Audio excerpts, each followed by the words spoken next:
نحمده ونستعينه ونستغفره ونؤمن به ونتوكل عليه ونعوذ بالله من شرور أنفسنا ومن سيئات أعمالنا. من يهده الله فلا مضل له ومن يضلله فلا هادي له. ونشهد أن لا إله إلا الله وحده لا شريك له. ونشهد أن سيدنا وسندنا وحبيبنا وشفيعنا ونبينا ومولانا محمدا عبده ورسوله صلى الله تعالى عليه وعلى آله وأصحابه وبارك وسلم تسليما كثيرا كثيرا.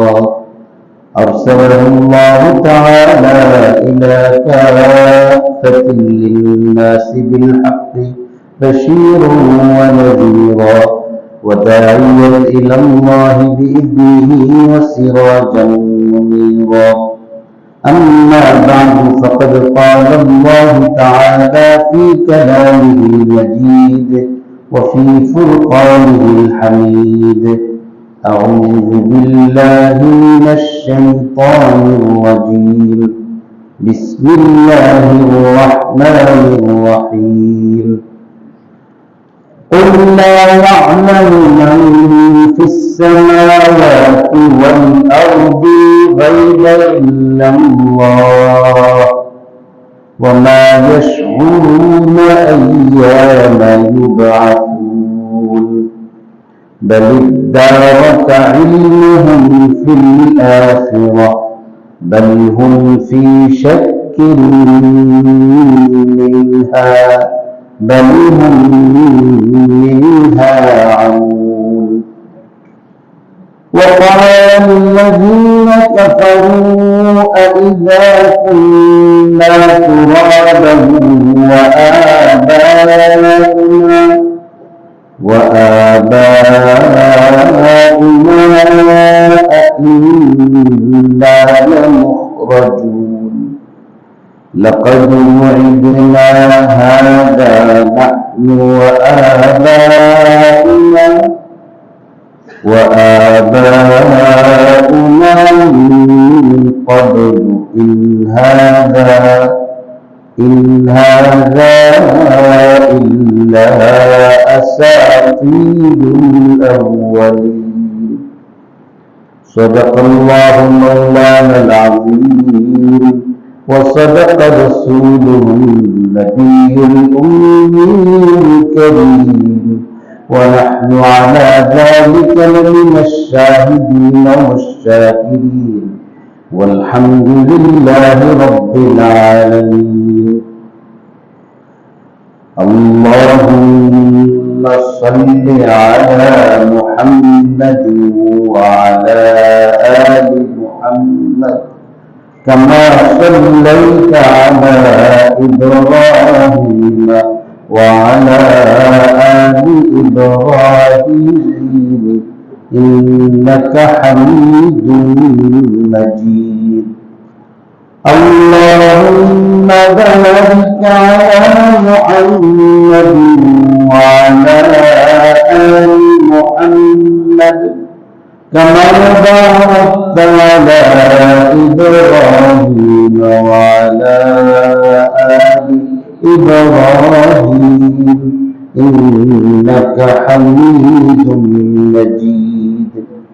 اللهم صل على محمد وعلى آل محمد كما صليت على إبراهيم وعلى آل إبراهيم إنك حميد مجيد.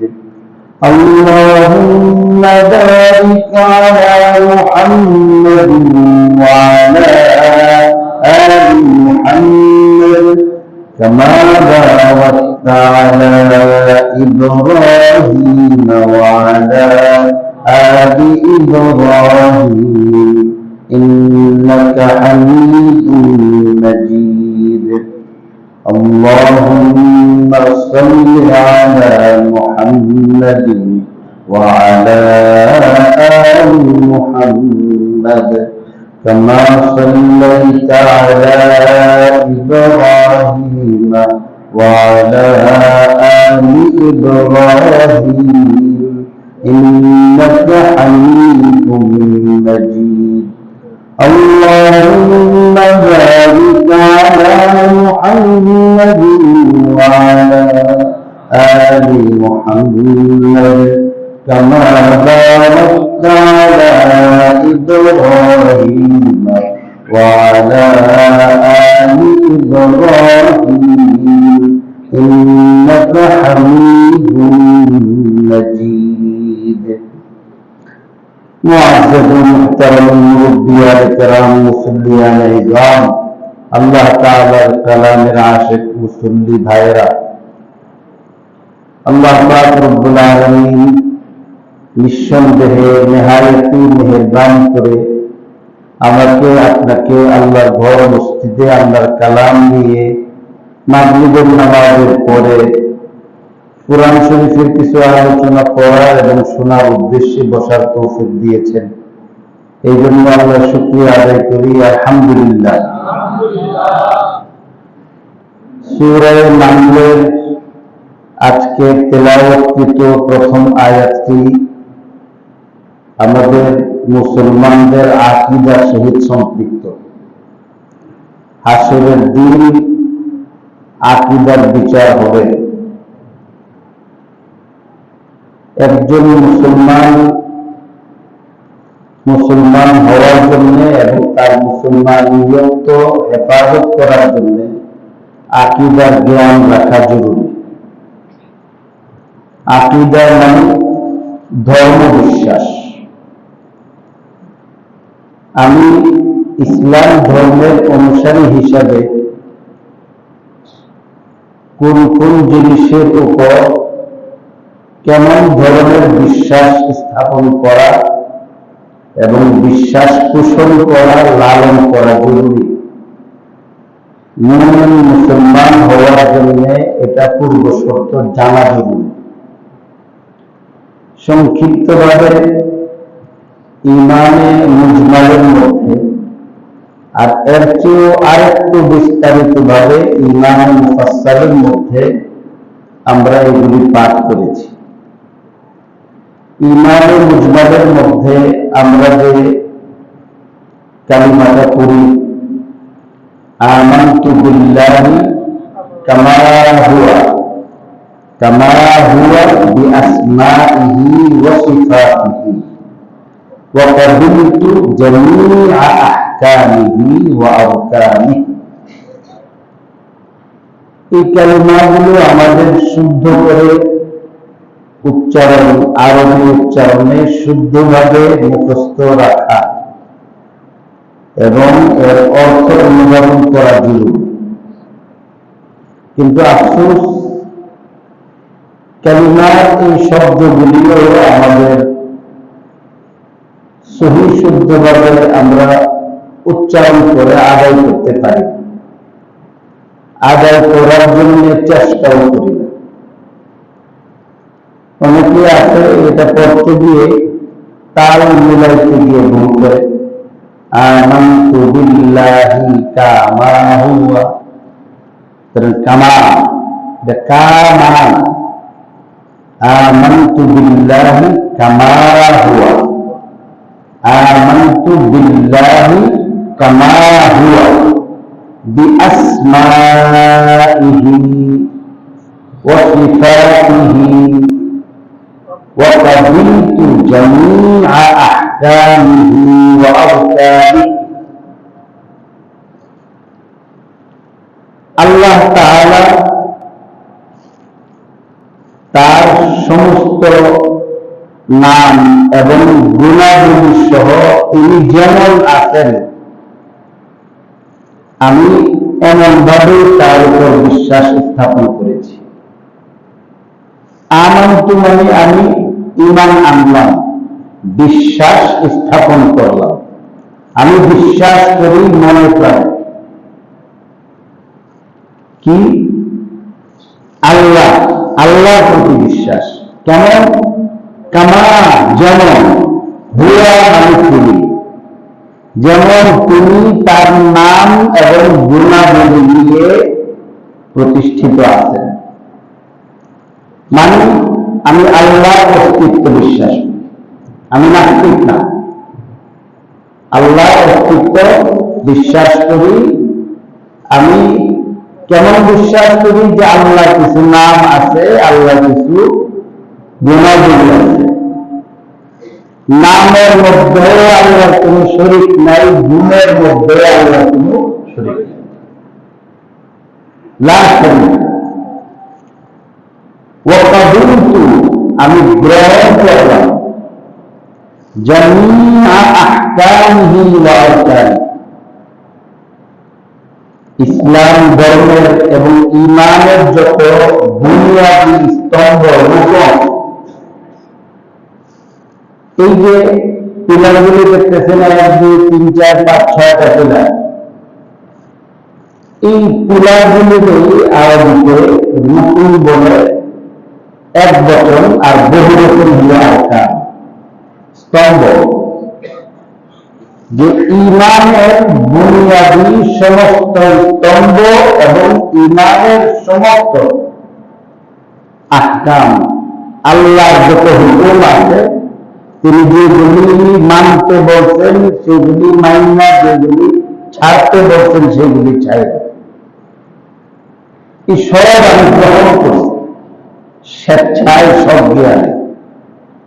আল্লাহ কোন আহকাম, কোন হুকুম, কোন বিধানে আমার কোন আপত্তি নেই। এই কালিমার দ্বারা আল্লাহর দেওয়া বিধান গ্রহণ করার ক্ষেত্রে আমি অনাপত্তি পত্র দান করছি, আমার এতে কোনো আপত্তি নেই। তারপর এখানে গুলমুল বলছে, যেন আল্লাহর নাম গুণাবলী সহ আল্লাহর উপর আমি বিশ্বাস স্থাপন করছি। তার সব রূপন, মৌলিক বিধান এবং আনুষঙ্গিক বিধান কোনটাই আমি বাদ দিই না, সবই আমি মানি। এর চেয়ে আরেকটু বিস্তারিত, এটাকে ঈমানের মুফাসসাল বলে, মানে ঈমানের খানিকটা বিস্তারিত হল, একদম এটাই সম্পূর্ণ। আমানতু বিল্লাহি ওয়া মালাইকাতিহি ওয়া কুতুবিহি ওয়া রুসুলিহি ওয়াল ইয়াউমিল আখির ওয়াল কদরি খাইরিহি ওয়া শাররিহি মিনাল্লাহি তাআলা ওয়াল বা'থি বা'দাল মাউত। এখানে 7টা বিষয় আছে। আমানতু বিল্লাহি, আমি আল্লাহর উপর বিশ্বাস স্থাপন করি। ওয়া মালাইকাতিহি, আল্লাহর সমস্ত ফেরেশতাদের উপর ঈমান আনলাম। ওয়া কুতুবিহি, আসমানী সমস্ত কিতাবের উপর ঈমান আনলাম। ওয়া মালাইকাতিহি ওয়া কুতুবিহি ওয়া রুসুলিহি, এবং তার পক্ষ থেকে প্রেরিত সমস্ত নবী রাসূলদের উপর বিশ্বাস স্থাপন করলাম। ওয়াল ইয়াউমিল আখির, এবং শেষ দিবস, বিচার দিবসের উপর, মানে কিয়ামতের উপর। একটা জিনিস নেই, কয়েকটা নাম। এবং ওয়াল ইয়াউমিল আখির, শেষ দিবসের প্রতি বিশ্বাস স্থাপন করলাম। والقدر خيره وشره من الله تعالى, আর তাকদীরের ভালো মন্দ সবই আল্লাহর পক্ষ থেকে হয়, আল্লাহর পক্ষ থেকে হয়, এটার উপর আমি বিশ্বাস স্থাপন করলাম। ওয়াল বা'থি বা'দাল মাউত, আর মৃত্যুর পরে পুনরুত্থান, আবার আরেকটা জীবন আছে, সেটার উপর আমি বিশ্বাস স্থাপন করলাম। আগে তো শুধু আল্লাহর উপরে মানা হয়েছিল, এখন এটার মধ্যে আল্লাহর প্রতি ঈমান আনার পাশাপাশি ফেরেশতাদের উপর, রাসূলদের উপর, আসমানি কিতাবের উপর, আখিরাতের উপর, তাকদীরের ভালো মন্দের উপর, ইত্যাদি সব বিষয়গুলোর উপর বিশ্বাস স্থাপন হয়েছে, একটু বাড়াইয়া হয়েছে। আল্লাহর প্রতি যে ঈমান আনছি এর বিস্তারিত বিবরণ হাদিসের মধ্যে, ওইগুলি বিস্তারিত জানা কি কোরআন শরীফের মধ্যে আল্লাহ বলেছেন লান ইয়ালিদ ওয়া লান ইউলাদ কুল হুয়াল্লাহু আহাদ আল্লাহুস সামাদ। আকীদা শিক্ষা দিচ্ছে কুল হুয়াল্লাহু আহাদ আল্লাহুস সামাদ লাম ইয়ালিদ ওয়া লাম ইউলাদ ওয়া লাম ইয়াকুল লাহু কুফুওয়ান আহাদ। ইযা আমানতু বিল্লাহ, আল্লাহর প্রতি যে ঈমান আনলাম, কেমন ঈমান? কুল হুয়াল্লাহু সূরার মধ্যে আল্লাহ শিখিয়েছে আল্লাহু আহাদ, আল্লাহ এক, অদ্বিতীয়, দুইজন আল্লাহ না, আল্লাহ হলেন এক। অন্য সূরার মধ্যে আল্লাহ বলছেন লাউ কানা ফীহিমা আলিহাতুন ইল্লাল্লাহু লাফাসাদাতা লাউ কানা ফীহিমা আলিহাতুন ইল্লাল্লাহু লাফাসাদাতা। আসমান জমিনের মাঝে আল্লাহ ছাড়া আর কোন মাবুদ যদি থাকতো তাহলে এই পৃথিবী, ভূমণ্ডল, নবমণ্ডলের সমস্ত সিস্টেম নষ্ট হয়ে যেত, সব সিস্টেম নষ্ট হয়ে যেত। কিভাবে? যে এক মাহবুদে পূর্ব দিক দিয়ে সূর্য উঠাইলে আরেক মাহবুদ পশ্চিম দিক দিয়ে উঠাইবার জন্য পারাপারি করত। পূর্ব দিক দিয়ে উঠে পশ্চিম দিকে যাইতেছে, আবার পশ্চিম দিক দিয়ে ডুববা আবার পূর্ব দিক থেকে উঠতেছে, রাত আধার হইতেছে, দিবস আলোকময় হইতেছে। যদি একাধিক মাহবুদ থাকতো তাহলে কোন একদিন এক মাহবুদে কইতো যে তুমি তো রাত্রে সারা জীবন কালাই বানাইছো, আমি আগামীকাল থেকে রাত্রটাকে দলা বানাই দেব। আবার পাশের মাহবুদে কইতো যে কালা বানিয়ে আইছি, এটা আর নতুন করে দলা বানাইবার কি দরকার লাগছে।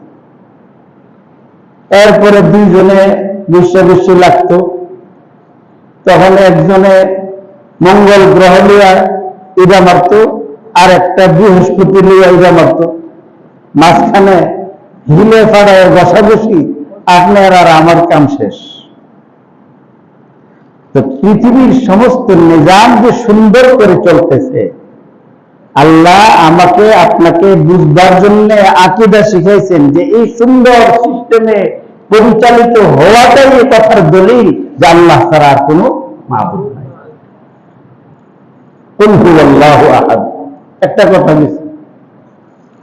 অন্য আয়াতের মধ্যে আল্লাহ বলছেন লাইসা কামিসলিহি শাই ওয়া লাহুল মাসালুল আ'লা। আল্লাহর মতো কোনো কিছুই নেই, তিনি শুধু স্রষ্টা আর সব হইলেন সৃষ্টি। তিনি খালেক, সব হইলেন মাখলুক। মাখলুকের দৃষ্টান্ত আছে, মাখলুকের দৃষ্টান্ত থাকার সাথে সাথে খালেকেরও যদি দৃষ্টান্ত হয় তখন খালেক আর খালেক থাকে না, মাখলুকের লেভেলে চলে আসে। মালিক আর চাকর দুইটা এক স্তরের না। খালেক যিনি, তার কোনো মিসাল নাই, তিনি ক্লান্ত হন না। আকীদা এটা কোথায় শিখাইছে? আয়াতুল কুরসির মধ্যে আল্লাহু লা ইলাহা ইল্লাহু। আল্লাহ যে একজন, এখানে এতটুকু বুঝেছেন লা ইলাহা ইল্লাহু, আল্লাহ একজন। আমি তো এখানে শুধু বলছি আল্লাহর প্রতি ঈমান আনছি। কি ঈমান আনছি? যে তিনি এক, একক। আল হাইয়ুল কাইয়্যুম, তিনি চিরঞ্জীবী, তিনি সব সময় জীবিত ছিলেন, আছেন, থাকবেন, চির প্রতিষ্ঠিত আল কাইয়ুম। এইভাবে আল্লাহ সম্পর্কে যে ধারণা, একজন ইমানদার ব্যক্তির আল্লাহ সম্পর্কে যে ধারণা নেওয়া, এটা তার আকীদার শিক্ষা, এটা তার আকীদার অংশ। আজকের তেলাওয়াতকৃত আয়াতের মধ্যে এই আকীদা শাস্ত্রের একটা বিষয় শিখাইছেন। তেলাওয়াতকৃত এই আয়াতের সঙ্গে কাফেরদের একটা প্রশ্ন, এটা শানে নুজুল জড়িত আছে। মক্কা শরীফের কাফেররা আল্লাহ রাসূল সাল্লাল্লাহু আলাইহি সাল্লামের কাছে এসে প্রশ্ন করত। প্রশ্নের দুইটা ধরন হয়, একটা হলো জানা, আর আরেকটা হলো জানা উদ্দেশ্য না, লোকটাকে বেকায় দেয় ফেলা, দুষ্টামি করা। দুষ্টামির অনেক স্বরূপ হইতে পারে। একটা হচ্ছে যারা প্রশ্ন করতেছে ওনারে বোকা সাজাইয়া উনি নিজে জ্ঞানী সাজবেন, অথবা আপনার তাকে নিয়ে ঠাট্টা করবেন, মজা করবেন, মানুষের সামনে তাকে হেয় প্রতিপন্ন করবেন, জানেন এবং এটাও জানেন যাকে প্রশ্ন করা হইতেছে ইনি এটার উত্তর দিতে পারবেন না, অথবা ভাবতে উত্তর দিতে পারবেন না, তাকে আটকাইবার জন্য প্রশ্ন করছে। আল্লাহ তাআলা কোরআনুল কারীমের মধ্যে এই ধরনের অবান্তর দৃষ্টিভঙ্গি নিয়ে প্রশ্ন করতে নিষেধ করছেন। বুখারী শরীফের রওয়ায়াতের মধ্যে আছে, আল্লাহ রাসূল সাল্লাল্লাহু আলাইহি ওয়াসাল্লামকে মুনাফিকরা এলোপাতাড়ি প্রশ্ন করত। অহেতুক প্রশ্ন, জানার জন্য না, এমন সব প্রশ্ন যে প্রশ্ন শুনলে মানুষ হাসবে, ইমানের সঙ্গে এটার সম্পর্ক নাই, আমলের সঙ্গে সম্পর্ক নাই, আত্মশুদ্ধির সঙ্গে কোনো সম্পর্ক নাই, আখলাক ঘটনার সঙ্গে কোনো সম্পর্ক নাই। প্রসঙ্গক্রমে আজকে আসরের আগে আমি কথা প্রসঙ্গে বলছিলাম, ইমাম আবু হানিফা রাহমাতুল্লাহ আলাইহি, আমাদের যে ইমাম, ওনাকে ইমামে আজম বলা হয়, ইমাম আবু হানিফা রাহমাতুল্লাহ আলাইহি। ইমাম আবু হানিফা রাহমাতুল্লাহ আলাইহি বয়সের দিক থেকেও চার মাযহাবের ইমামের মধ্যে তিনি সবচেয়ে বেশি বয়স্ক ছিলেন। ওনার জন্ম ৮০ হিজরিতে। ইমাম আবু হানিফা রাহমাতুল্লাহ আলাইহির জন্ম ৮০ হিজরিতে। ইমাম মালিক রহমতুল্লাহ আলাইহির জন্ম ৯৩ হিজরিতে, মানে ১৩ বছরের ছোট। ইমাম শাফিঈ রহমতুল্লাহ আলাইহির জন্ম ১৫০ হিজরিতে। তো তাহলে ইমাম আবু হানিফা রহমতুল্লাহ আলাইহি থেকে ইমাম শাফিঈ রহমতুল্লাহ আলাইহি ৮০ বছরের ছোট ছিলেন, এবং ইমাম আবু হানিফা রহমতুল্লাহ আলাইহি যেদিন ইন্তেকাল করেছেন, ইমাম শাফিঈ রহমতুল্লাহ আলাইহি সেদিন তার জন্ম হয়েছে। ১৩২ হিজরিতে ইমাম মুহাম্মদ রহমতুল্লাহ আলাইহির জন্ম। ইমাম মুহাম্মদ রহমতুল্লাহ আলাইহি ইমাম আবু হানিফা রহমতুল্লাহ আলাইহির শাগির্দ, এবং ইমাম মুহাম্মদের কাছে ইমাম শাফিঈ রহমতুল্লাহ আলাইহি পড়াশোনা করেছেন। যে ইমাম আবু হানিফা রহমতুল্লাহ আলাইহি ইলমের মধ্যে সমস্ত ইমামদের চেয়ে বেশি বড় আলেম ছিলেন। চার মাযহাবের কোন ইমাম সরাসরি কোন সাহাবীর ছাত্র ছিলেন না। চার মাযহাবের কোন ইমাম সরাসরি কোন সাহাবীর ছাত্র ছিলেন না, কিন্তু ইমাম আবু হানিফা রহমতুল্লাহ আলাইহি শুধু একজন সাহাবীর ছাত্র ছিলেন না, একে একে ৭জন সাহাবীর কাছে সরাসরি ইলম শিক্ষা অর্জন করার সুযোগ পাইছেন।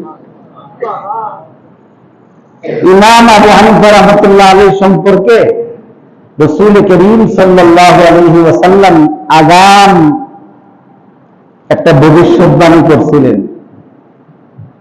নাম নেন নাই, যে আলামত বলছেন, এই আলামতের দ্বারা মুহাদ্দিসিনে কেরাম বলেন যে এই হাদিসের ইঙ্গিত হলো ইমাম আবু হানিফা রাহমাতুল্লাহ। রাসূল করিম সাল্লাল্লাহু আলাইহি ওয়াসাল্লাম ফরমান, লাউ কানা ad-দীনু ফিস-সুরাইয়া লাউ কানা ad-দীনু ফিস-সুরাইয়া লানালাহু রাজুলুন মিন আহলি ফারিস। দ্বীনের জটিল কোন বিষয় যদি সমাজ থেকে বিলুপ্ত হয়ে শুক্র গ্রহের মধ্যে গিয়ে আত্মগোপন করে, আর ওই মাসআলাটা যদি আমার উম্মতের জরুরত থাকে, পারস্য অঞ্চলের আমার এক উম্মতি সেখান থেকে দ্বীনের সেই বিষয়টাকে উদ্ধার করে আমার এতিম উম্মতির কাছে আমানত পৌঁছে দেবে।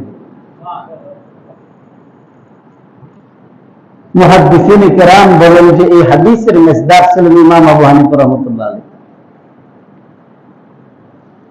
ওনারে এক দুষ্ট লোক বিরক্ত করার জন্য গেছে।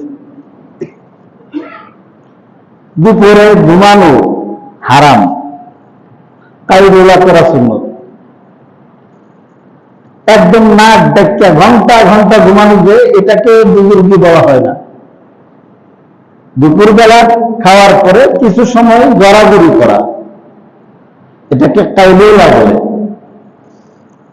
বুজুর্গ দিন এমন কাইলুলা করেন। ইমাম আবু হানিফা রাহমাতুল্লাহ আলাইহি দুপুরবেলা একটু কাইলুলা করতে গেছেন। যাদের দ্বীনের বুঝ কম, কোরআন হাদিসের ইলম নাই, আল্লাহ ওয়ালাদের সান্নিধ্য পাইছে না, মা বাপের কাছে এমন ভালো তালিম পাইছে না, গুমরাহ লোকদের সঙ্গে ওঠা বসা করে, এই লোকেরা মনে করে কি হুজুরের কোনো কাম নাই। হুজুরের কি, উনি ঘরের মধ্যে বসে থাকবেন আর মনে করে কি যে যেই পেট দেখা যেতেছে উনি তো ফজরের আগের থেকে নিয়ে এই পর্যন্ত খালি সালাই হয়ে গেছে মনে হয়। ওনার কি, তারই দিক থেকে খানা আসতেছে আর খাইতেছে, পরের বাড়ির খা, আল্লাহর ঘর মসজিদে ঘুমা, ওনার কোনো চিন্তা আছে? আমরা তো অনেক কিছু করতে হয়, দোকানদারি করার লাগে, ক্ষেত খামারে কাজ করার লাগে, আর নামাজ তো সুজা, আল্লাহু আকবার, আলহামদুলিল্লাহ রাব্বিল আলামিন, দালিন, আসসালামু আলাইকুম ওয়া রাহমাতুল্লাহ, আসসালামু আলাইকুম ওয়া রাহমাতুল্লাহ, শেষ নামাজ। এত টাকা বেতন দেওয়ার লাগে বা সর্বনাশ। আমরা সারাদিন কাম করে কি করি? এই ধরনের অবান্তর আজে বাজে প্রশ্ন করে। এই জন্য ওনারা যদি কোন রুটিন মোতাবেক নিজের জিন্দগিটাকে চালাইতে চাই, যে এতটা সময় পর্যন্ত আমি পড়ব, এই সময়টার মধ্যে আমি মুসল্লিদের খেদমত করব, এই সময়টার মধ্যে আমি তাদের প্রশ্নের জবাব দিব, এই সময় আমি গাছতে যাব, তো এই কথা এটা অনেকে মানতে চায় না।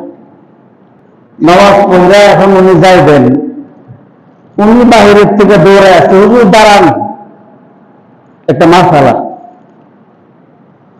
কি মাসালা? এখন তো আমি পুকুরে যাবো, আপনার কি কামরা কি? এতক্ষণ নামাজ পড়াইছেন, এখন যাইবেন, আমার একটা মাসালা করতেন না? আপনি একটু পড়াচ্ছেন না, আমার বহুত কাজ আছে, আমি এখানে আসতে পারবেন না, এক্ষুনি আপনার মাসালা বলতেন। এই ধরনেরও কখনো বিরক্তিকর পরিস্থিতির সম্মুখীন আমাদের হতে হয় উলামা ইকরামের। যে হুজুরের কাছ থেকে বিরক্ত হয় যে একটা মাসালা জিজ্ঞাসা করলাম, উনি কি মসজিদে থাকবে, আল্লাহর মসজিদে ঘুমাইবো, দাওয়াত খাইবো, তারপরে এই মাসালাটা জিজ্ঞাসা করলাম, বললো না, ফায়দা গেছে যে এত বড় হক্কা। এরপরে মনে করেন সলিমুদ্দি ভাই, কলিমুদ্দি ভাই, এরপরে যা আছে মজুমদার সাহেব, অমুক সাহেব, তমুক সাহেব, সব বলে আয় ওগুলো দিবার লাগবে। এরপরে আয় অমুকরে ধরো, ওনার দৌড়াও। এখন তো এগুলি চলতেছে। ইমাম আবু হানিফা রাহমাতুল্লাহ আলাইহি উনি সুন্নতের উপর আমল করার জন্য কাইলুলা করতে গেছেন, আর চক্ষুটা একটু যখন লাগছে ওনার দরজার মধ্যে গিয়ে আওয়াজ শুরু করছে, ভেঙে ফেলবো, ডাক দিচ্ছে। হুজুর উঠলেন, ভাই আপনার কি জরুরত? হুজুর একটা মাসালা জিজ্ঞাসা করার জন্য আসছিলাম। এই জন্য হুজুর ডাক দিছি। তো কি মাসালা? কো আপনি দরজা খুলছেন ফেরে ভুল লেগেছি, আপনি দরজা খুলছেন ভুল লেগেছি। হ্যাঁ হ্যাঁ ঠিক আছে, তাহলে আপনি আবার মনে হলে আসে। আবার তারপরে আপনার চক্ষুটা খালি লাগে লাগে, শুনে আবার আসা জোরে আওয়াজ শুরু করছে। উনি খুললেন, খুলে বললেন যে ভাই আসছেন, আপনার কি প্রশ্ন মনে হয়েছে? জি জি। কি প্রশ্ন? আবার কি ভুল লেগেছি? এরপরে উনি বললেন যে ঠিক আছে, আল্লাহ যারা দিয়া দিনের বড় কাজ হয়েছে, আল্লাহ তারা এইভাবেই গড়ে ওঠে। উনি এমনি ইমামে আজম হচ্ছেন না, সবচেয়ে বড় ইমাম এমনি হচ্ছেন না। ইমাম আবু হানিফা রাহমাতুল্লাহ আবার এভাবে উনি যখন আবার যে একটু বিশ্রাম নিলেন, চক্ষুটা লাগবো এর মধ্যেই দৌড়ায় আবার আসছে, আইসা বললেন যে হুজুর হুজুর এবার দরজা খুলেন, আমার হুজুর মনে হয়েছে হুজুর। দরজা খুলছে, বললেন যে ভাই প্রশ্নটা কি খেয়াল মনে হয়েছে? জি হুজুর। বলেন। হুজুর আবার কি ভুল লেগেছে কেন? কি জানে হুজুর, দরজা খুললে আপনি দরজা যখন বন্ধ থাকে মনে থাকে, দরজা খুললে খুললে আমি ভুল লাগে। আসলে দরজা খুললেও বলে না, আর সে তেমন জরুরি কোনো মাস আলার জন্য আসছে না, আসছে বিরক্ত করার জন্য। তো এইভাবে 3-4 বার যখন এমন করছে, শেষবার এসে বললেন যে দরজা খুলছে, আপনার কি মাসালা? হুজুর অনেক জরুরি মাসালা। অনেক জরুরি? কি জরুরি মাসালা আপনার? হুজুর মানুষ যে পায়খানা করে, এই পায়খানা নিরা না তিতা? এটা কোন ভদ্রলোকের কোন প্রশ্ন? পায়খানা মিষ্টি না তিতা এটা প্রশ্ন করার জিনিস না, এটা বড় লোকদেরকে জিজ্ঞাসা করার জিনিস না। ইমাম আবু হানিফা রাহমাতুল্লাহ আলাইহিকে আল্লাহ তাআলা এমন এলেম দান করছিলেন, এমন মেধা দান করছিলেন, উনি তৎক্ষণাৎ বললেন, রাগ করেন নাই। আমরা হলে তো এর দিকে না চাইয়া আগে বেন্দা বিচারলাম বলে আমরা লোকের ডাক দিলাম, যে ভাই আপনি এইদিকে কলাপসিবল গেটটা একটু লাগাই, যেমন যুদ্ধ না যেতে পারে, আর আমার একটা গজের লাডি দিন। এরপরে নিজে না পারলে 2-4 জনকে ডাক দিলাম, যে ভাই একটু আসেন চুল দিকে, হের একটু ধরেন, হের একটু মারেন, সব বহুত সব। কারণ যেই প্রশ্ন নিয়েছে, এই প্রশ্নের উত্তর হলো হেরে ফিরাইয়া 70 বছরের জন্য মাফ করুন। ইমাম আবু হানিফা রাহমাতুল্লাহ আলাইহি একটু বিরক্ত হন নাই। ইমাম আবু হানিফা রাহমাতুল্লাহ আলাইহি বলছেন যে পায়খানাটা যদি তাজা হইয়া থাকে এটা মিষ্টি, আর যদি শুকাইয়া থাকে এটা তিতা। এর উত্তর পাইছে না? উত্তর তো পাইছে। হুজুর আরেকটু কথা বলি। কি কথা?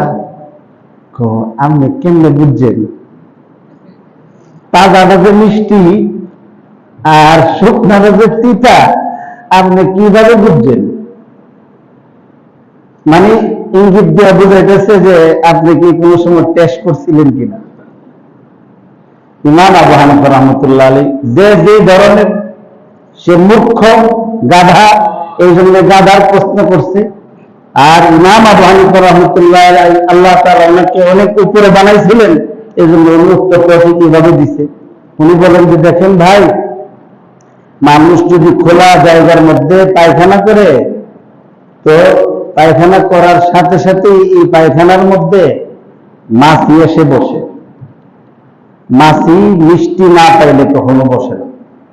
যেখানে মিষ্টি পায় ওইখানেই তার দাওয়াত দেওয়া লাগে না, এমনি ছেলে মেয়ে নাতি নাচ করলে হাজির হয়, তাই সে উপস্থিত হয়। আর যখন এটা রোদ্রে শুকাইয়া, এটা যখন শুকায়া যায়, তখন এটার মধ্যে আর মাছি বসে না। এই মাছি বসা আর না বসাটাই কোনটা মিষ্টি আর কোনটা তিতা হওয়ার আলামত বহন করে, আমি এভাবে বুঝি। এই ধরনের বাজে প্রশ্ন করা ইমানদার ব্যক্তির জন্য সাজে না। সাহাবায়ে কেরাম আল্লাহর রাসূলকে এইভাবে প্রশ্ন করতেন না। রাসূল করিম সাল্লাল্লাহু আলাইহি সাল্লামের দরবারে এসে প্রশ্ন করতেন মুনাফিকরা। মুনাফিক তাদেরকে বলে যারা হৃদয়ে পরিপূর্ণ কুফরি লালন করে মুখ দিয়া ঈমান আনছি প্রকাশ করত, আসলে কাফের। وَإِذَا لَقُوا الَّذِينَ آمَنُوا قَالُوا آمَنَّا وَإِذَا خَلَوْا إِلَى شَيَاطِينِهِمْ قَالُوا إِنَّا مَعَكُمْ إِنَّمَا نَحْنُ مُسْتَهْزِئُونَ। মুসলমানদের সঙ্গে যখন এরা মিলিত হতো বলতো আমরাও তোমাদের মতো ঈমানদার, আর কাফেরদের মজলিসে যখন যাইতো গিয়া বলতো যে আরে আসলে তো তোমাদের দলে আমরা এদের সাথে একটু মজা করে এলাম। আল্লাহ রাসূলের সঙ্গে ঠাট্টা করে আল্লাহ রাসূলকে বিব্রত করার জন্য বিভিন্ন এলোপাতারি প্রশ্ন করত। আল্লাহ তাআলা সূরা মাইদার মধ্যে সম্পর্কে আলোচনা করছেন, আয়াত নাযিল করছেন, ইয়া আইয়ুহাল্লাযীনা আমানু লা তাসআলু আন আশিয়াআ ইন তুবদা লাকুম তাসুকুম।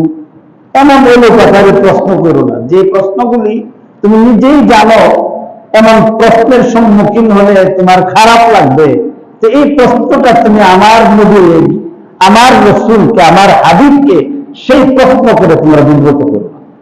তোমারে করলে তুমি বিরক্ত হইতা, তো তুমি বিরক্ত হইলে আমার হাবিব বিরক্ত হইতে পারে। প্রথম দিকে আল্লাহ তাআলা এইভাবে আয়াত নাযিল করছেন। এরপরে যখন তারা বাড়াবাড়ি করছে আল্লাহ তাআলা পরে আইন জারি করছেন সূরা মুজাদালার মধ্যে, যে মাগনা প্রশ্ন করো, ইয়া আইয়ুহাল্লাযীনা আমানু ইযা নাজাইতুমুর রাসূলা ফাকাদ্দিমু বাইনা ইয়াদাই নাজওয়াকুম সাদাকা। তো তোমরা যদি আল্লাহর রাসূলের সঙ্গে কোনো বিশেষ পরামর্শ নিতে চাও, আলাদাভাবে পার্সোনাল প্রশ্ন করে অনেক কিছু জানতে চাও, জানাই যদি তোমার দরকার হয়ে থাকে, তাহলে আগে নবীজির দরবারে হাদিয়া দাও, পয়সা দাও। পয়সা দিয়ে যদি আল্লাহর রাসূলকে মাসআলা জিজ্ঞাসা করতে পারো, তাহলে বুঝা গেল তোমার জরুরত আছে। আল্লাহ আয়াত নাযিল করছেন।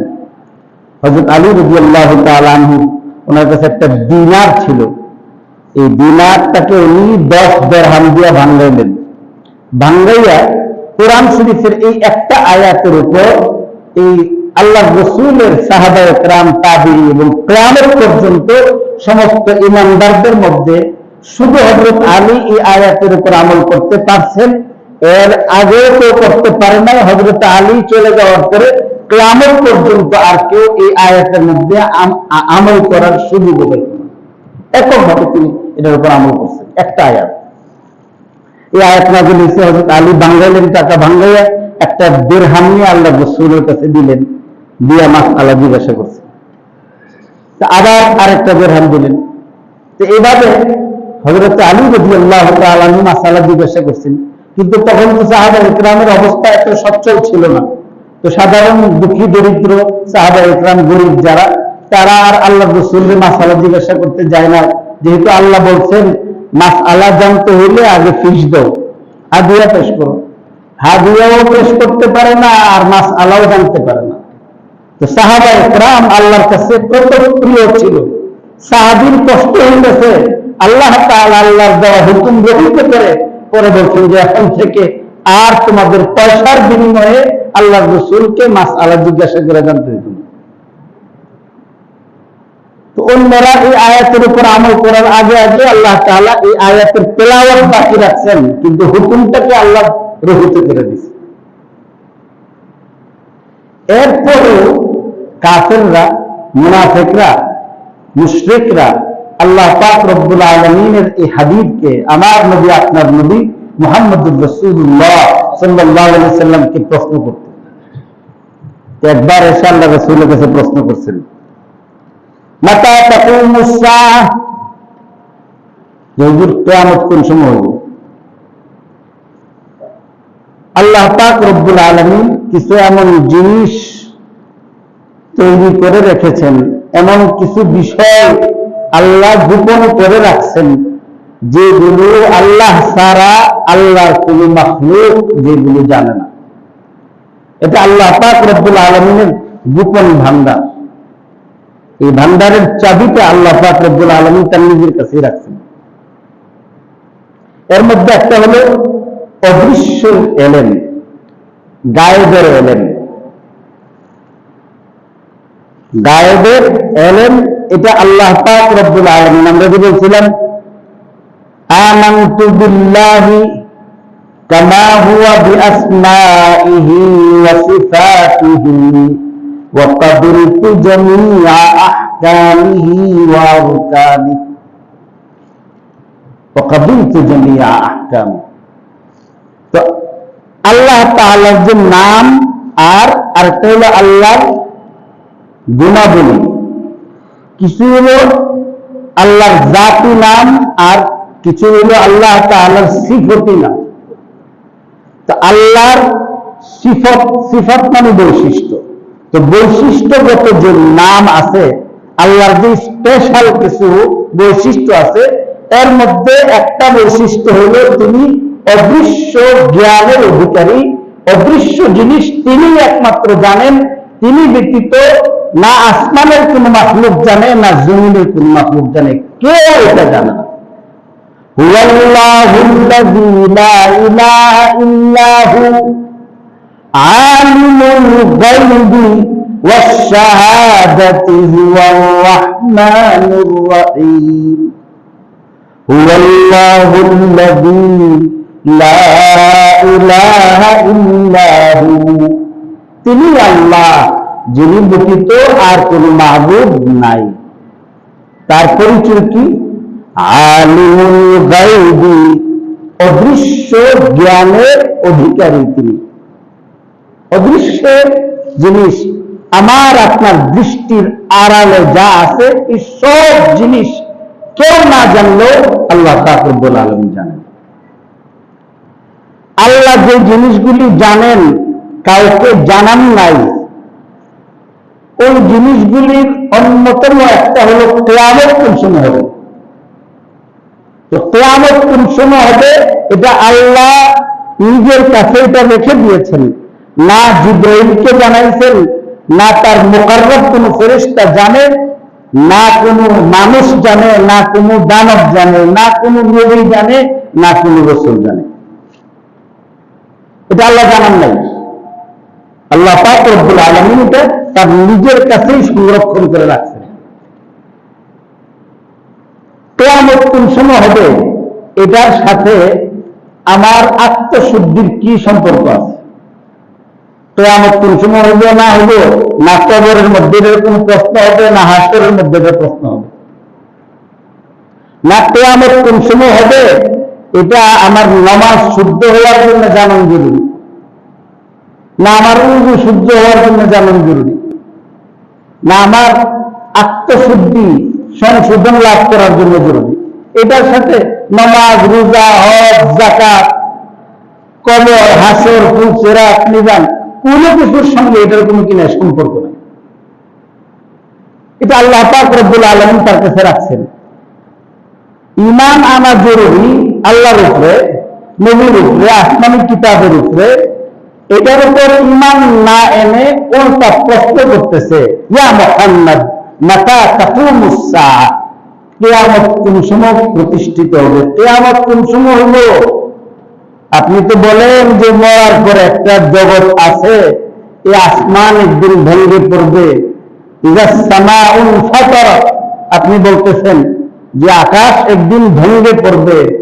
ওয়াইদাল কাওয়াকিবুন তাসারাত, এই তারকা রাজি এগুলি খসে খসে পড়বে। ইয়াউমা ইয়াকুনুন নাসু কাল ফারাশিল মাবসুস ওয়া তাকুনুল জিবালু কাল ইহলিল মানফুস, যে পাহাড় পর্বতগুলো ধূলিত তুলার মতো উঠবে, সব নিঃশেষিত হবে, ধ্বংস হবে। এই যে কথা বলতেছেন, এটা কোন দিন হবে, কোন মাসে অনুষ্ঠিত হবে? এরা এই প্রশ্ন করছে, এটা কিয়ামত সম্পর্কে জানবার জন্য না। এই প্রশ্ন এই জন্য করেন নাই যে এই প্রশ্নের উত্তর পাইলে এরা ভালো মানুষ হয়ে যাবে। এই প্রশ্ন এই জন্য করছে আল্লাহ রাসূল সাল্লাল্লাহু আলাইহি সাল্লাম যেন এতে বিব্রত হয়, তাকে বেকায় দেয় ফেলাবার জন্য। এই ধরনের যখন প্রশ্ন করছে, সেই প্রশ্নের পরিপ্রেক্ষিতে আল্লাহ তাআলা জবাব শিখিয়ে দিচ্ছেন যে হে নবী, কিয়ামত কোন সময় হবে আপনাকে প্রশ্ন করেছে, জানতে চাই, আপনি বলুন। লা ইয়ালামু মান ফিস সামাওয়াতি ওয়াল আরদিল গায়বা ইল্লাল্লাহ। লা ইয়ালামু মান ফিস সামাওয়াতি من في السماوات والأرض الغيب إلا الله وما يشعرون أيان يبعثون। فنبي আপনি বলুন, লা ইয়ালাম, কিয়ামত কোন সময় হবে এটা জানে না কেউ, কেউ জানে না। মান ফিস সামাওয়াতি ওয়াল আরদি, সাত আসমানে আল্লাহর যত মাখলুক আছে এরাও জানে না, ওয়াল আরদি, জমিনের মধ্যে যারা আছে এরাও না। না ভূমণ্ডলের কেউ জানে, না নভূমণ্ডলের কেউ জানে। ভূমণ্ডল নভূমণ্ডলের কোন সৃষ্টি কিয়ামত কখন হবে এটা জানে না। এটা গায়েবের অন্তর্ভুক্ত। আল্লাহ তাআলা যেই জ্ঞানগুলো, যে বিষয়গুলো মানুষের জ্ঞানের বাহিরে গোপন করে রাখছেন, সংরক্ষিত করে রাখছেন, যে ডালাটা আল্লাহ খুলে দেন নাই, সেই সুরক্ষিত আসবাব, সেই সুরক্ষিত বিষয়গুলির একটা হলো কিয়ামত। কিয়ামত কখন হবে আল্লাহই জানেন, আল্লাহ ছাড়া কেউ জানে না। তাফসীরের কিতাবের মধ্যে বলছে এখানে যে লা ইয়ালামু মান ফিস সামাওয়াতি, আসমানে যারা আছে এরাও জানে না, জমিনের মধ্যে যারা আছে এরাও জানে না। আসমানের মধ্যে কারা আছে? ফেরেশতারা। আল্লাহ পাক রব্বুল আলামিন এখানে বললেন যে আসমানের মধ্যে যে ফেরেশতারা আছে ফেরেশতারাও জানে না।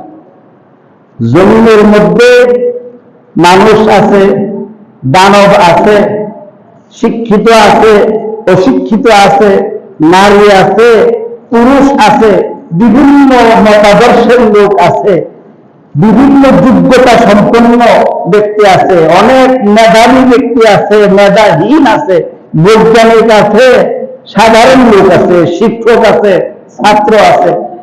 যত ধরনের আল্লাহর মাখলুক হইতে পারে, যন্ত্র দিয়েই হোক আর যন্ত্র ছাড়াই হোক, মেধা দিয়েই হোক মেধা ছাড়াই হোক, কিয়ামতের বিষয়টা হলো গায়েবের অন্তর্ভুক্ত। আর ওই গায়েব আল্লাহর এলেমের মধ্যে আছে। আল্লাহ ছাড়া আর কেউ এই এলেম সম্পর্কে অবহিত নন, কেউ খবর দিতে পারবে না। অন্য আয়াতের মধ্যে আল্লাহ পাক রব্বুল আলামিন বলেছেন ওয়া ইনদাহু মাফাতিহুল গায়বি লা ইয়ালামুহা ইল্লা হু ওয়া ইনদাহু মাফাতিহুল গায়বি লা ইয়ালামুহা ইল্লা হু ওয়া ইয়ালামু মা ফিল বাররি ওয়াল বাহরি وما تسقط من ورقة إلا يعلمها ولا حبة في ظلمات الأرض ولا رطب ولا يابس إلا في كتاب مبين وعنده مفاتيح الغيب। কেবল আল্লাহর কাছেই সমস্ত অদৃশ্য জিনিসের জ্ঞানের চাবিকাঠি। সমস্ত অদৃশ্য জ্ঞানের চাবি কার হাতে? আল্লাহর হাতে। মাফাতিহুল গায়বি লা ইয়ালামুহা ইল্লা হু, আল্লাহ ছাড়া এই গায়েব কেউ জানে না, চেষ্টা করলেও পারত না। তাহলে জানেন আল্লাহ।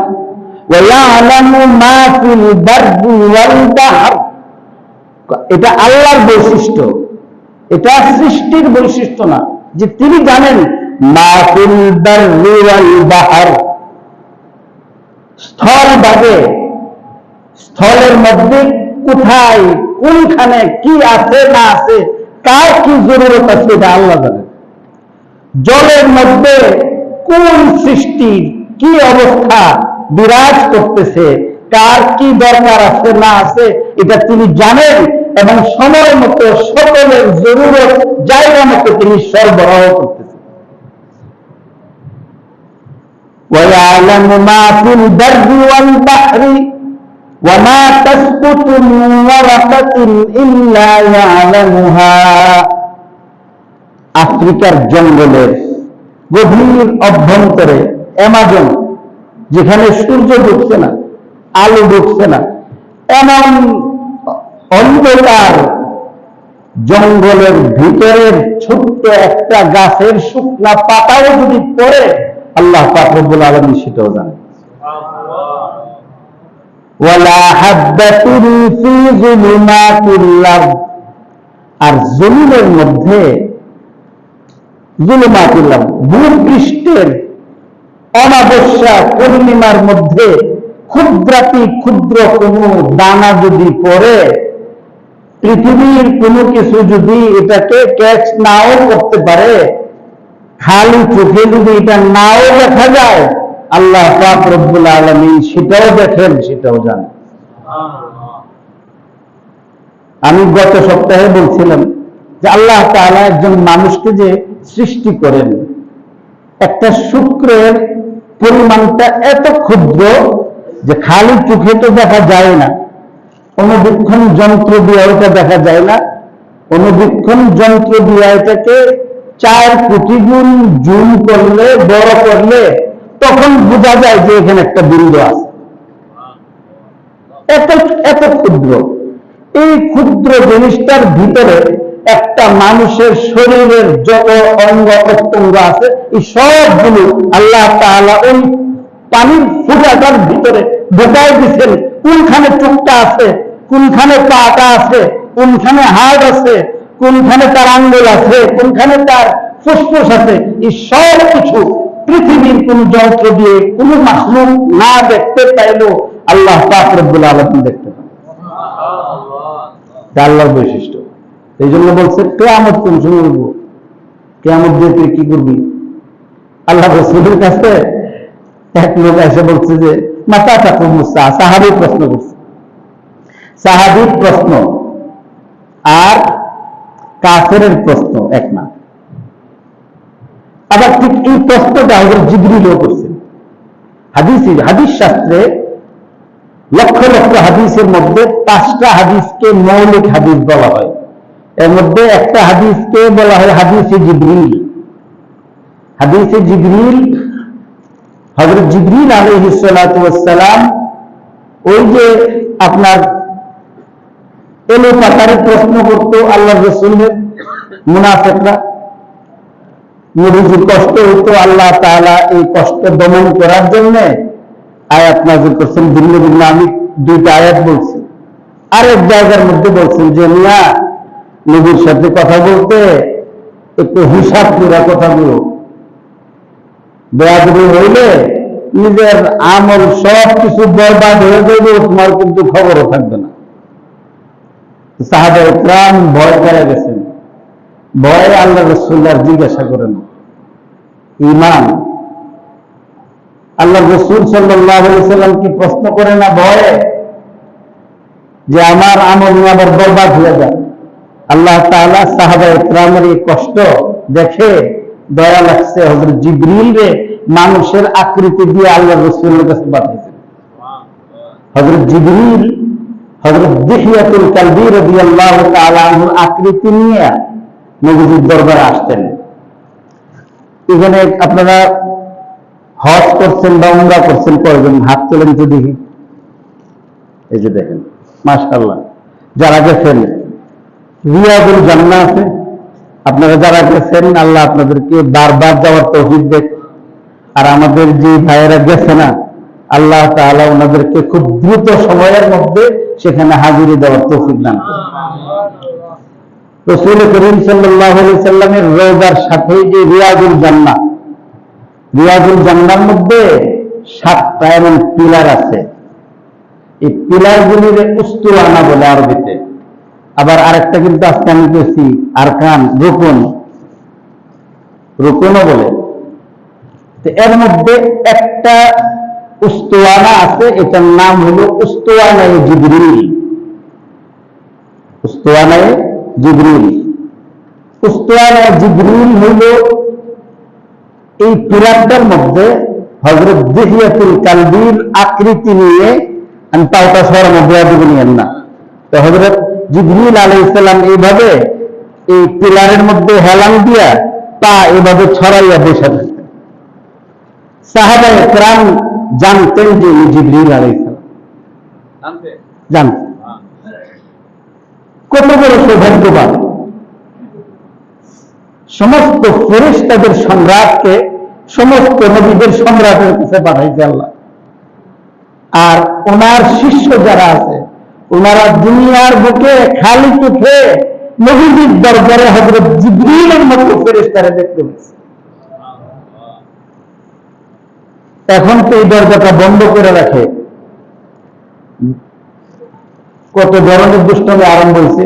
রিয়াজুল জান্নার মধ্যে এখন নামাজ পড়বার জন্য এরারে সালাম করতে হয় শয়তানদের কাছ থেকে, আর বেসন্দেহ লাগে।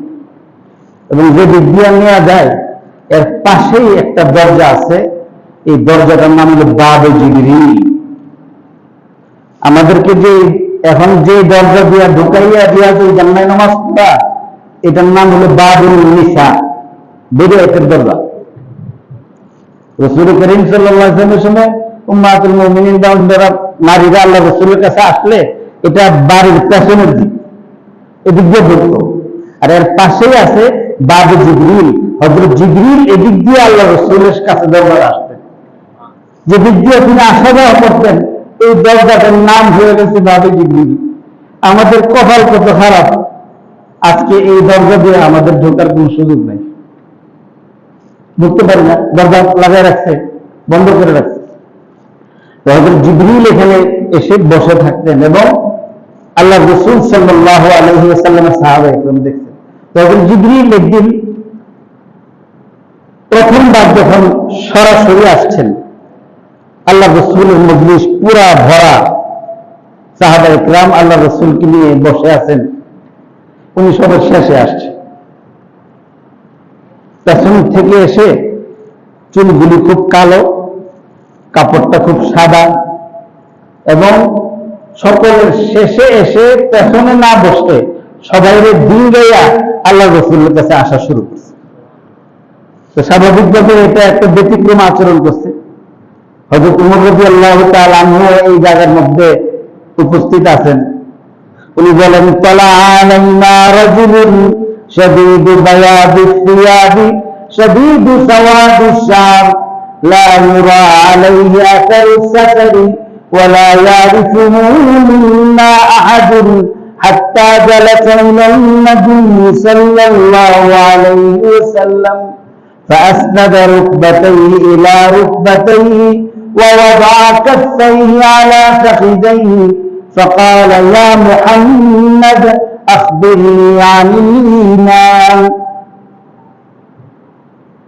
রাসূল করিম সাল্লাল্লাহু আলাইহি ওয়াসাল্লামের দরবারে হযরত উমর বলেন, হঠাৎ করে অন্ধকারের মধ্যে সূর্য যেমন উঠে, হঠাৎ করে যেমন সূর্য উদয়ের মতো হঠাৎ করে আমাদের মাঝে একজন এমন ব্যক্তির উদয় হল, উদিত হলেন, যার চুলগুলি কচকচে কালো আর পরিধান করা কাপড় হলেন অনেক সাদা,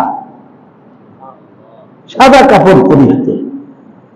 সফর করলে কাপড়ের মধ্যে যত দামি গাড়ি দিয়েই যান আর বিমান দিয়েই যান, বলছেন যে পেটের মধ্যে দাগ পড়বে না, দুমরায় অবস্থায় রয়েছে। সফরের একটা ক্লান্তি কাপড়ের মধ্যেও দেখা যায়, চেহারার মধ্যেও দেখা যায়। কোন লোকটা যে আসছে, তার কাপড় আর চেহারার দিকে তাকাইলে মনে হয় না সে দূরের থেকে আইছে, কাছের কোনো লোক পেল।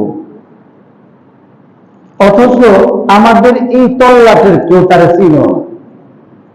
কেউ যদি চিনে না, তো না চেনাটার মানে হলো তিনি এলাকার বাসিন্দা না, দূরের থেকে আইছে।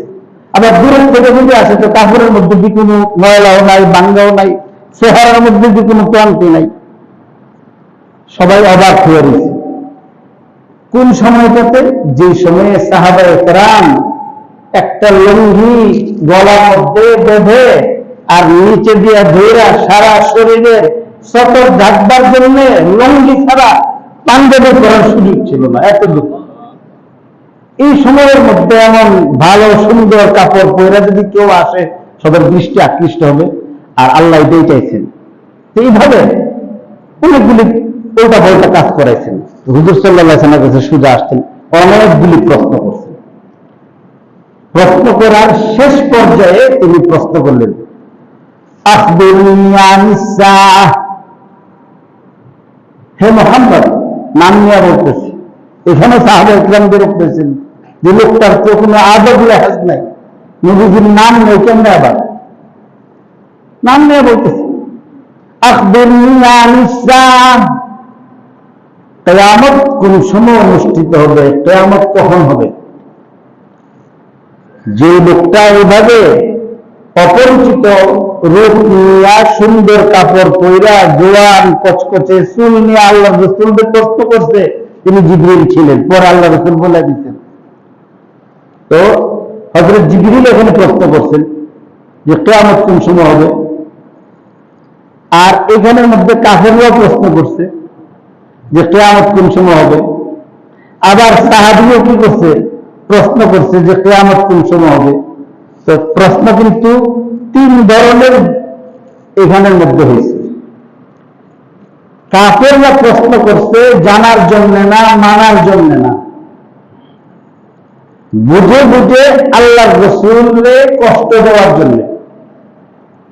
এই জন্য আল্লাহ তাআলা তাদেরকে খুব রুক্ষভাবে বলছেন, লা ইয়ালামু মান ফিস সামাওয়াতি ওয়া মান ফিল আরদি ইল্লা মান لا يعلم من في السماوات ولا يعلم من في السماوات والأرض الغيب إلا الله। পারে কিয়ামত তো একটা গায়বী জিনিস, এই গায়বী জিনিস আল্লাহ ছাড়া আর কেউ জানে না। তোর জানার দরকার লাগলে আল্লাহর কাছে জিজ্ঞাসা যা। যেমন জাতের শ্বশুর বাড়ি, এমন জাতের উজুগুরি ওর বাড়ি বুঝা আপনার জামাইরা আপনার এই শ্বশুর বাড়ি যাওয়ার সময় যে অনেক হাদিয়া তোহফা লইয়া জানা, তো শ্বশুর বাড়ি অনুসারে হাদিয়া কিনে। মেহমান যখন আসে তো মেজবানের শান অনুসারে হাদিয়া নেয়। প্রধানমন্ত্রীর কাছে যাওয়ার সময় আপনি যে হাদিয়া গেলে দেবেন, সাধারণ মানুষের মধ্যে তারতম্য হয়। আরে তার এখানে ছোট্ট একটা কিছু লয়ে গেলি তো, আর বড় মানুষ হলে কুজারে না না, এমন বড় মানুষ তিনি আমরা দাওয়াত দিছে, এখানে সাধারণ কিছু লয়ে গেলে চলতো না। ওনার একটা শান আছে, ওনার একটা মর্যাদা আছে। এরা প্রশ্ন করছে যেমন ইয়া করার জন্য। আল্লাহ পাক রব্বুল আলামিন আল্লাহ রাসূলকে বলে দিচ্ছেন যে এইগুলির দ্বার দ্বারের দরকার নাই, বলে দেন আসমানেরও কেউ জানে না, জমিনেরও কেউ জানে না, আল্লাহ কেবল জানে। তোর জানার দরকার লাগলে যা জিজ্ঞাসা। قُلْ لَا يَعْلَمُ مَنْ فِي السَّمَاوَاتِ وَالْأَرْضِ الْغَيْبَ إِلَّا اللَّهُ। জানি না, এই যে জানি না, এটা অনেক বড় একটা। যারা অনেক বেশি জানে এরাই সতর্ক হয়, এবং কোন জিনিস না জানলে অকপটে স্বীকার করে বলে দেওয়া আমি জানি না, এটা অনেক বড় একটা এলেমের মহান বড়তা। জানে না, জিজ্ঞাসা করছে হুজুর মাসালাটা কি কর, এটা এমন হইতে পারে, অমন হইতে পারে। আপনাদের তো যেটা মধ্যে একতলাফ আছে কেন? ইমাম আবু হানিফা রাহমাতুল্লাহ আলাইহিকে এবং ইমাম মালিক রাহমাতুল্লাহ আলাইহিকে আপনার ইতিহাস করে দেখেন যে একবার 40টা মাসআলা জিজ্ঞাসা করা হয়েছে, উনি 38টা মাসআলার মধ্যে বলছেন যে আমি জানি না। না জানি মানে কি দুটো হতে পারে। একটা হচ্ছে যে আমি যে ইমাম মালিককে প্রশ্ন করা হয়েছে, যদি আপনি জানেন না যে বললেন, এটুকু শুনো, সব প্রশ্নের উত্তর জবাব দেওয়া জরুরি না। এখন আমি যে তাকে বলবো, আমি যে তাকে বলবো সেটা নাও বুঝতে পারে। আবার আমি যতটুকুন বুঝাইলাম সে এতটুকুন না বুঝে ভিন্ন কিছু বুঝে আমার নামে গিয়ে আরেকটা বলতে পারে। ইমাম আবু হানিফা রাহমাতুল্লাহি আলাইহি, আমরা যে দেওবন্দে পড়ছি, আমাদের উস্তাদরা বলছেন যে দেখো, কোন মাসআলা যদি না জানো তাহলে তুমি মুতালা করবা, কিতাবে তালাশ করবা, খুঁজবা, বলবা যে এটা আমার জানা নাই। এবং না জানা সত্ত্বে নিজের এই ত্রুটি স্বীকার করে আমি জানি না বলে দেওয়াটা এটা অনেক বড় ইলম। কেন? আল্লাহ তাআলা আল্লাহর রাসূলকে বলে দিয়েছেন যে গায়েবের ইলম তো কেবল আল্লাহর কাছে আছে, আল্লাহ ছাড়া কেউ জানে না। নবীর কাছেও নাই, ফেরেশতার কাছেও নাই, রাসূলের কাছেও নাই। তো যখন নাই, তো আল্লাহ তাআলা না জানা জিনিস সম্পর্কে কেমন জবাব দিতে হয় এই আয়াতের মধ্যে শিখাই দিয়েছেন যে বলুন আল্লাহ ছাড়া কেউ জানে না, আমি জানি না। قُلْ لَا يَعْلَمُ مَنْ فِي السَّمَاوَاتِ وَالْأَرْضِ الْغَيْبَ إِلَّا اللَّهُ وَمَا يَشْعُرُونَ أَيَّانَ يُبْعَثُونَ। আল্লাহ ছাড়া কেউ জানেন না, তবে এতটুকু ওমা ইয়াশউরুনা আইয়ানা ইউবআসুন, কোন সময় কিয়ামত এসে পড়বে এরা দিশাও পেত না। মানে তাদের চিন্তা চেতনার ধারণার বাহিরে অকস্মাৎ এক সময় কিয়ামত এসে তার সামনে উপস্থিত হবে। ভয় পাইতে বলো, প্রস্তুতি নিতে বলো। এখানে তো এরা যেহেতু দুষ্টামি করে প্রশ্ন করছে, এই জন্য আল্লাহ এখানে আল্লাহ রাসূলকে ঠিক তুর্কি বতুর্কি জবাব শিখিয়ে দিয়েছেন। জিবরিল যে প্রশ্ন করছেন তার এই প্রশ্নের উদ্দেশ্য কি ছিল? হযরত জিবরিল জানেন কিয়ামত কখন হবে, এই প্রশ্নের উত্তর কি হযরত জিবরিল জানেন। তারপরে কেন প্রশ্ন করছেন?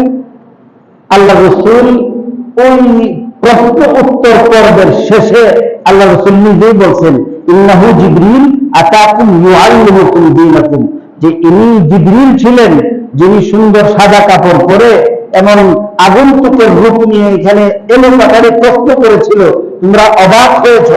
আসলে তিনি জিবরিল ছিলেন, তোমরা যেহেতু আমার কাছে প্রশ্ন করতে ভয় পাইতেছিলে, এই জন্য আল্লাহ হযরত জিবরিলকে পাঠাইছেন যে জিনিসগুলি তোমাদের জানা দরকার। জিবরিল তোমাদের হইয়া আমার কাছে প্রশ্ন করছে এবং প্রশ্ন করে উত্তর নিয়ে তোমাদেরকে জানাই দিয়ে গেছে। উদ্দেশ্য ছিল জানানো। তো সেখানের মধ্যে আল্লাহ রাসূল কি বলছেন? মাতা তাকুম আখবিরনি আনিস সাআহ, ইয়া রাসূলুল্লাহ কিয়ামত কোন সময় হবে বলেন তো। আল্লাহ রাসূল সেখানে জবাব দিয়ে দিয়েছেন মাল মাসউলু আনহা বিআলামা মিনাস সাইল, মাল মাসউলু আনহা বিআলামা মিনাস সাইল। মাসউল আনহা, মাসউল আনহা হলো কিয়ামত সম্পর্কে জিজ্ঞাসিত ব্যক্তি, মানে যারা জিজ্ঞাসা করা হয়েছে। তো বলতেছেন আর সাইল হলো জিজ্ঞাসাকারী। আল্লাহ রাসূল ফরমান যে কিয়ামত সম্পর্কে এখানে জিজ্ঞাসা করছে কে? হযরত জিবরিল। কার কাছে জিজ্ঞাসা করছে? নবীজির কাছে। তাহলে মাসউল আনহা হলো নবীজি, জিজ্ঞাসিত ব্যক্তি, আর জিজ্ঞাসাকারী হলেন হযরত জিবরাইল। তো যখন প্রশ্ন করছে আল্লাহ রাসূল ফরমান মাল মাসউলু আনহা বিআলামা মিনাস সাইল, কিয়ামত সম্পর্কে জিজ্ঞাসাকারী ব্যক্তির চেয়ে জিজ্ঞাসিত ব্যক্তি বেশি জানেন না। মানে আপনিও জানেন না, আমিও জানি না। কেন? আল্লাহ তাআলা কোরআন শরীফের মধ্যে বলছেন কিয়ামত একটা গায়বী জিনিসের অন্তর্ভুক্ত, আর সমস্ত গায়বী জিনিসের চাবিকাঠি আল্লাহর কাছে। এক আয়াতে বলছেন, আর এক আয়াতে আল্লাহ বলছেন যে বলে দিন আসমান এবং জমিনের কেউ গায়বের ইলম রাখে না, আসমান জমিনের সমস্ত গায়বের ইলমের চাবিকাঠি হলো আল্লাহর হাতে। قُلْ لَا يَعْلَمُ مَنْ فِي السَّمَاوَاتِ وَالْأَرْضِ الْغَيْبَ إِلَّا اللَّهُ। হাদিসের কিতাবের মধ্যে এখানে একটা প্রশ্ন করছে, হযরত জিবরিল প্রশ্ন করছেন কিয়ামত কোন সময় হইব। হুজুর তো বলতে পারতেন যে আমিও জানি না, আপনিও জানেন না। আমিও জানি না, আপনিও জানেন না। এই হাদিসের মধ্যে আল্লাহ রাসূল কিন্তু এমন স্পষ্ট জবাব দিচ্ছেন না, বলছেন কি ঘুরায়া, যে জিজ্ঞাসাকারী ব্যক্তির চেয়ে জিজ্ঞাসিত ব্যক্তি এই ব্যাপারে অধিক অবহিত নন, অধিক জ্ঞানী নন। ঘুরায়া করে দিল। তো বলছে যে যদি আল্লাহ রাসূল বলতেন যে আপনিও জানেন না আমিও জানি না, তাহলে কিয়ামত সম্পর্কে প্রশ্নের জবাবটা কমপ্লিট জবাব হতো না। কিভাবে? যে কিয়ামত কখন হবে এটা আল্লাহ ছাড়া কেউ জানেন না, নবীজির যুগেও কেউ জানছে না, এর আগেও কেউ জানছে না, নবীজির পরেও কেউ জানবে না। না কোনো নবী জানবে, না কোনো রাসূল, না কোনো জিন, না কোনো মানব, না কোনো দানব, না কোনো ফেরেশতা, কেউ জানবে না। সবাই এর মধ্যে কি এই সমান। তো যদি আল্লাহ রাসূল বলতেন যে আমিও জানি না তুমিও জানো না, তো তাহলে এর অর্থ হইতো কি যে হয়তো নবীজি জানেন না আর কেউ জানতে পারে, জিবরাইল জানে না ফেরেশতাদের মধ্যে অন্য ফেরেশতা জানতে পারে। তো এই জন্য আল্লাহ রাসূল যেহেতু আল্লাহর পক্ষ থেকে প্রেরিত সত্য নবী ছিলেন, এই জন্য এমন একটা শব্দ বলছেন যে কিয়ামত সম্পর্কে জিজ্ঞাসাকারী ব্যক্তি সে যে যুগের যেই হোক না কেন, আর এই প্রশ্ন যে যুগে যার কাছে হোক না কেন, কোন কালে আল্লাহ ছাড়া আর কোন ব্যক্তি এই প্রশ্নের জবাব দিতে পারবে। এই জন্য এখানে বলে দিচ্ছে মাল মাসউলু আনহা বিআলামা মিনাস সাইল। গায়েব কারে বলে? অদৃশ্য জ্ঞান। এই যে আপনার আসমানের মধ্যে আমরা অনেক সময় মেঘ দেখি, দেখে বলি যে বৃষ্টি আসবে, এখনো আসে নাই, ভবিষ্যতে আসবে। আবহাওয়া অধিদপ্তর থেকে এখন তো 10 দিন এমনি আগে বলে দেয় যে আগামী 10 দিনের কি হবে। 24 ঘন্টা আপনার আপডেট তো সকালবেলায় দিতেছে, একটু পরে পরে বলতেছে। এখন বঙ্গোপসাগরের মধ্যে একটা লঘু চাপ ঘুরতেছে এখন এই সময়ের মধ্যে, এবং এটা নিম্নচাপে পরিণত হয়ে ঘূর্ণিঝড়ের আশঙ্কা চলতেছে, 1 নম্বর সতর্কতা সঙ্গে চলতেছে। এই যে এটা ঘূর্ণিঝড় হইতে পারে বলতেছে না, এটাও তো এখন হয় নাই, আমার আপনার দৃষ্টির আড়ালে আছে। তো এখানে তো বলতেছে আল্লাহ ছাড়া আর কেউ জানেন না। আমরা তো দেখি আবহাওয়ার লোকজন বলে বলতে পারতেছে। এরপরে একজন বিচক্ষণ ব্যক্তি খাবারের মধ্যে যে নাক ভালো আছে, এই খাবারটা কি বাসি হয়ে গেছে না এটা এখনো খাওয়ার উপযোগী আছে, এটা বাসি না খারাপ, নাক দিয়ে গন্ধ নিয়ে বলে ফেলে যে এটা খাওয়ার উপযুক্ত না, আবার বলে যে না উপযুক্ত হইব। এইভাবে অনেক অদৃশ্য জিনিস, যে আপনার উপর দিয়ে একটা জিনিস দেখছে, একটা ফল দেখছে, দেখার পরে বলতেছে যে হ্যাঁ এটা এখন খাওয়ার উপযুক্ত হয়েছে। আমাদের পান্থশালা মাদ্রাসার মধ্যে মৌমাছি আপনার চাক বসছে, এক ছাত্র দেখা যেতেছে যে হুজুর এই চাকটার মধ্যে মধু হয়েছে। তো মধুটা আমি দেখতেছি না, এটাও তো অদৃশ্য। তারপরে জমিনের মধ্যে কৃষক তার দৃষ্টি দিয়ে দেখা বলে যে এটার মধ্যে এই ফসল লাগাইলে ভালো হইব, এই ফসল লাগাইলে ভালো হইব, ওইটা লাগাইলে খারাপ হইব। টঙ্গী বাজারের মধ্যে যারা ব্যবসা বাণিজ্য করেন ওনারা অনেক সময় বাজারের হাল দীক্ষা, যারা আড়তদার তারা অনেক সময় কি করে যে মালটা একটু আটকে রাখ, 3 ঘন্টা পরে বিক্রি কর, এখন বেশিস না। 3 ঘন্টা পরে দেখা গেল যে 100 টাকার মাল এটা এখানে 200 টাকা করে বিক্রি করতে পারছে। তো যে বুঝতেছে অভিজ্ঞ, এই জন্য কর্মচারী কামলা হ্যাঁ কিন্তু বুঝছে না, মালিক যে আছে সে কিন্তু সারা দিকে বুঝে যে বাজারের কি হাল, যেটা কি। আবার অনেক সময় আছে যে আগের দিন দেখছে যে মালিককে কইছে 2 ঘন্টা পরে বেশিস, এখন তার সাগরিক যে আছে সে ফরেন কিনা কি যে আজকে তাহলে তাড়াতাড়ি বিক্রি করুন না, তো মালিক এসে করতেছে কি, দেখ তাড়াতাড়ি ছেড়ে দেবার বিক্রি না, তাড়াতাড়ি মাল বিক্রি করছে। দেখা গেল পরে যারা বিক্রি করছে ওনারা মাল মানে একটা নির্দিষ্ট অঙ্কের এরা লস খাইছে, আর উনি আগে ছেড়ে দিচ্ছে, ওনার লাভ হয়ে গেছে।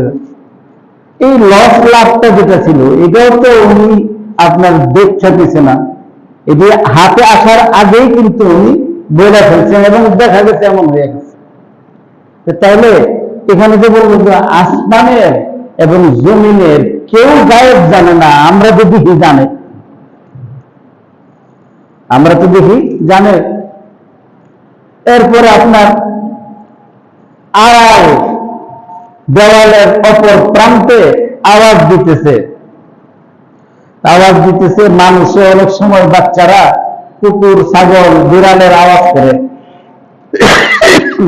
তো বৃদ্ধ মানুষ আওয়াজ শুনে পেতেছে, তো দেখি শিয়ালে আওয়াজ করতেছে, কোন না না এটা আমাদের উন্মুখের ছেলে বান্ধব এনে বান্দরামি করতেছে।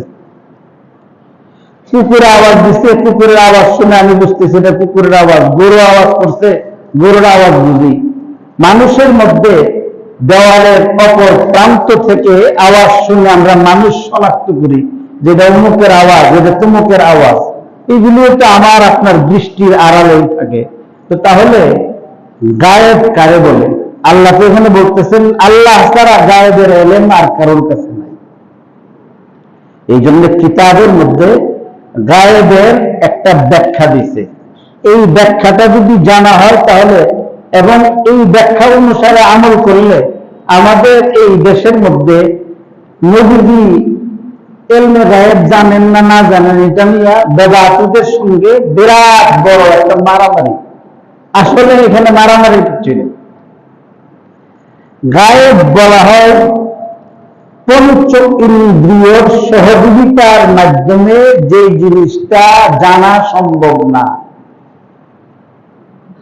আল্লাহ মানুষকে পাঁচটা যে ইন্দ্রিয় শক্তি দিচ্ছেন, চোখ দিয়া দেখা, তারপরে কান দিয়া শোনা, এরপরে নাক দিয়া ঘ্রাণ নেওয়া, জিহ্বা দিয়া স্বাদ নেওয়া এবং ত্বক এর মাধ্যমে আপনার গরম ঠান্ডা এগুলি যে অনুভব করা, এই যে দৃষ্টি শক্তি, শ্রবণ শক্তি, ঘ্রাণ শক্তি, স্বাদ শক্তি, ত্বক শক্তি, এই পঞ্চ ইন্দ্রিয়ের সহযোগিতা দিয়া যে জিনিস জানার কোনো সুযোগ নাই। এক নম্বর, পঞ্চ ইন্দ্রিয়ের সাহায্যে আমার আপনার সামনে নাই এমন কোন জিনিস সম্পর্কে যদি আগাম খবর দিয়া দিতাম পারি তাহলে এটা আপনার গায়েবের অংশ না, এটা গায়েবের অংশ না।